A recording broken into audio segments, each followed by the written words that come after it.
अभाव बनाए रखते हुए चुनाव के दौरान उन्हीं अभावों की पूर्ति के नाम पर बार बार वोट मांगे गए, सत्ता पाई गई, लेकिन जनजातीय समुदाय के लिए जो करना चाहिए था, जितना करना चाहिए था और जब करना चाहिए था, ये कम पड़ गए, नहीं कर पाए।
साथियों, आज जब हम राष्ट्रीय मंचों से राष्ट्र निर्माण में जनजातीय समाज के योगदान की चर्चा करते हैं तो कुछ लोगों को जरा हैरानी होती है। ऐसे लोगों को विश्वास ही नहीं होता कि जनजातीय समाज का भारत की संस्कृति को मजबूत करने में कितना बड़ा योगदान रहा है। इसकी वजह यह है कि जनजातीय समाज के योगदान के बारे में या तो देश को बताया ही नहीं गया, अंधेरे में रखने की भरपूर कोशिश की गई, और अगर बताया भी गया तो बहुत ही सीमित दायरे में जानकारी दी गई। ऐसा इसलिए हुआ क्योंकि आजादी के बाद दशकों तक जिन्होंने देश में सरकार चलाई, उन्होंने अपनी स्वार्थ भरी राजनीति को ही प्राथमिकता दी।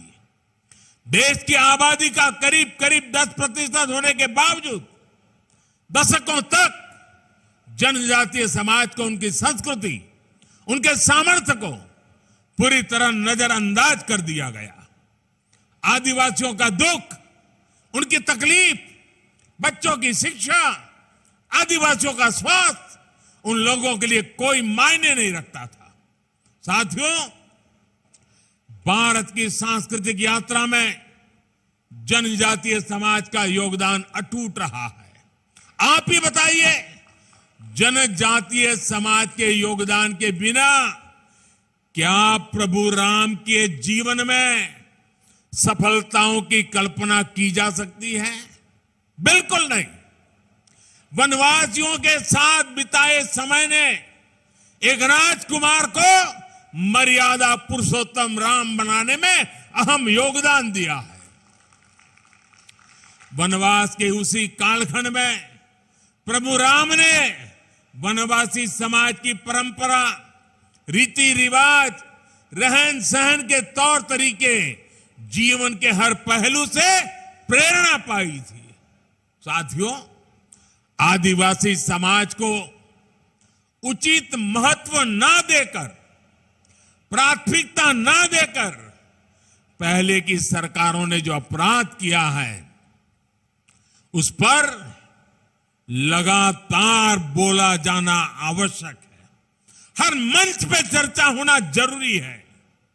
जब दशकों पहले मैंने गुजरात में अपने सार्वजनिक जीवन की शुरुआत की थी, तभी से मैं देखता आया हूं कि कैसे देश में कुछ राजनीतिक दलों ने सुख सुविधा और विकास के हर संसाधन से आदिवासी समाज को वंचित रखा। अभाव बनाए रखते हुए चुनाव के दौरान उन्हीं अभावों की पूर्ति के नाम पर बार बार वोट मांगे गए, सत्ता पाई गई, लेकिन जनजातीय समुदाय के लिए जो करना चाहिए था, जितना करना चाहिए था और जब करना चाहिए था, ये कम पड़ गए, नहीं कर पाए, असहाय छोड़ दिया समाज को।